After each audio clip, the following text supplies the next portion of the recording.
আপনাদের মাধ্যমে ইতিমধ্যে আমাদের কেন্দ্রীয় সমন্বয়ক মাহিন ভাই আমাদের ব্যাপারে সম্পর্কে কিছু অবগত করছেন। আমি এখন আপনাদেরকে এতটুকু বলবো, আমরা পিলখানার ভিতরে বাইরে বিশেষ আদালতে আমরা 18,519 জন আমরা চাকরিচ্যুত হয়েছি এবং 836 জন আমাদের জেলবন্দি ভাই নিরপরাধভাবে আছেন। আমরা চাচ্ছি আগামীকালকে যে শুনানি আছে এই শুনানির মাধ্যমে যদি জামিন না হয় এদের, তাহলে আমরা মাহিন ভাইয়ের নির্দেশনায় আমরা সকল বিডিআর বাংলাদেশ থেকে একত্রিত হয়ে আমরা ঢাকাতে সর্বোচ্চ আন্দোলন যেটা ওটা করব। আমরা ইতিপূর্বে 16 বছর কোনো কথা বলতে পারি নাই। ছাত্র এবং জনতার গণ অভ্যুত্থানের সরকার যখন এসেছে এরপরে আমরা কথা বলার অধিকার পেয়েছি, আমাদেরকে কিন্তু কথা বলার অধিকার দেয় নাই। তো আমরা আপনাদের মাধ্যমে এবং আমাদের ছাত্রবাদের মাধ্যমে কথা বলতেছি এবং আমাদের কথাগুলো আপনারা উঠাই ধরবেন সব কিছু, এবং আমাদের ভবিষ্যৎটা যেন আমরা ফিরে পাই এবং আমাদের জেলবন্দি ভাইদের যেন মুক্তি পাই। এবং বিশেষ আদালত আপনারা জানেন যে শুধু পিলখানাতে ঘটনা হয়েছে না, 25 তারিখ পিলখানাতে হত্যাকাণ্ড ঘটেছে, 26 তারিখ তৎকালীন ফ্যাসিস্ট সরকার পিলখানার বাইরে প্রতিটা ইউনিটে এটা বিস্তার করে দিয়েছে। বিস্তার করে দিয়ে কিন্তু পিলখানার বাইরে কোনো হত্যাকাণ্ড ঘটে নাই। ঠিক 9টা থেকে 3টার ভিতরে প্রতিটা ইউনিটের কর্মকর্তা যারা ছিলেন সকলে কিন্তু ইউনিট ত্যাগ করছে। ত্যাগ করার পরে স্বাভাবিক, যেখানে যদি সন্তানের পিতামাতা না থাকে সন্তানটা তো ওখানে এলোমেলো হবেই।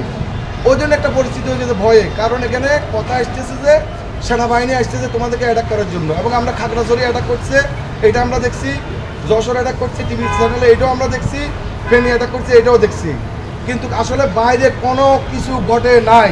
তবুও এই সরকার নিজের দলীয় লোক এই বাহিনীতে প্রতিষ্ঠিত করার জন্য এবং তাকে দীর্ঘ ক্ষমতা রাখার জন্য পরিকল্পনা করে আমরা 18,519 জনকে চাকরিচ্যুত করেছে, যা সর্বমোট 54টা স্থাপনা পিলখানার ভিতরে এবং বাইরে, এবং কালো আইন তৈরি করে 16টি বিশেষ আদালত গঠন করা হয়েছে।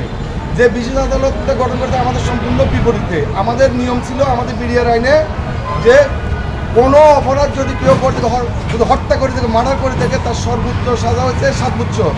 কিন্তু আমাদের যে জায়গায় পিলখানার বাইরে কোনো হত্যা ঘটে নাই ওখানে লাগাই দিয়েছে আমাদেরকে সাজা দিয়ে 7 বছর। তাহলে আমরা কত পরিমাণ বৈষম্য শিকার হয়েছি, তাই আপনাদের মাধ্যমে এই জিনিসটা আমরা উপস্থাপন করতেছি। এবং আগামীকালকে যে কোর্ট আছে আমার মাহিন ভাই ডিক্লেয়ার মতে, যদি কালকে যে কোর্টে যদি নিরপরাধীদের যদি জামিন না হয় ইনশাল্লাহ আমরা সর্বোচ্চ আন্দোলনে নামবো মাহিন ভাইয়ের ডাকে।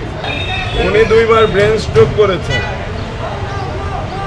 এখন উনি প্যারালাইজড হয়ে মানে উনি নড়াচড়া করতে পারেন না, হাত করা রয়ে গেছে। এখনো কিন্তু ওনার যে হাতে হাত করা সেটি রয়ে গেছে, এবং উনি কিন্তু এই কারণে একজন সুস্থ স্বাভাবিক মানুষ যেভাবে নড়াচড়া করার কথা কিংবা এই অসুস্থ অবস্থাতেও আমরা যে হাত করাটি দেখতে পেলাম সেটি আসলে এই স্বাধীন বাংলাদেশে আমরা বলবো একটি দুঃখজনক ঘটনা, এবং আমরা এটি নিন্দা জানাই। আমরা চাই কালকে শুনানি হোক এবং কালকের মধ্যে যারা নিরপরাধ জেলবন্দি বিডিআর সদস্যরা আছেন সাজা শেষ, যাদের মেয়াদ একটা নির্দিষ্ট মেয়াদ সাজা ভোগ করেছেন কিন্তু নিরপরাধ হওয়া সত্ত্বেও এখনো সেখানে বন্দী আছেন, তাদেরকে মুক্তি দেওয়া হোক, এবং যাদের অনেক আগেই খালাস হয়ে গেছে